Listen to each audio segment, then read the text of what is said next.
This is a war that should have never happened. It's a war the Russians tried repeatedly to settle on terms that were very, very beneficial to Ukraine and us. The major thing they wanted was for us to keep NATO out of the Ukraine. The big military contractors want to add new countries to NATO all the time. Why? Because then that country has to conform its military purchases to NATO weapon specifications, which means certain companies, Northrop Grumman, Raytheon, General Dynamics, Boeing, and Lockheed, get a trapped market. In March of 2022, we committed $113 billion. Just to give you an example, we could have built a home for almost every homeless person in this country. We then committed another $24 billion since then, 2 months ago, and now President Biden's asking for another $60 billion. But the big, big expenses are going to come after the war, when we have to rebuild all the things that we destroyed. Mitch McConnell was asked, can we really afford to spend $113 billion to Ukraine? He said, don't worry. It's not really going to Ukraine. It's going to American defense manufacturers. So he just admitted it's a money laundering scheme.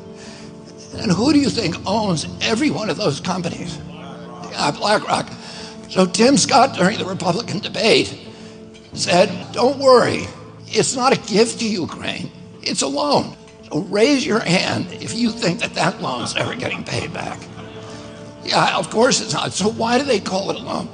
Because if they call it a loan, they can impose loan conditions. And what are the loan conditions that we impose on? Number one, an extreme austerity program, so that if you're poor in Ukraine, you're going to be poor forever. Number two, most important, Ukraine has to put all of its government-owned assets up for sale to multinational corporations, including all of its agricultural land, the biggest single asset in Europe. In Ukraine, there's been 1,000 years of war fought over that land. It's the richest farmland in the world. It's the breadbasket of Europe. 500,000 kids almost, Ukrainians have died to keep that land as part of Ukraine. They almost certainly didn't know about this loan condition. They've already sold 30% of it. The buyers were DuPont, Cargill, and Monsanto. Who do you think owns all of those companies? Yeah, BlackRock. And then in December, President Biden gave out the contract to rebuild Ukraine. And who do you think got that contract? BlackRock. So they're doing this right in front of us. They don't even care that we know anymore, because they know that they can get away with it. And how do they know that? Because they have a strategy.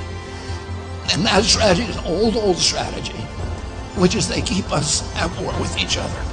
They keep us hating on each other.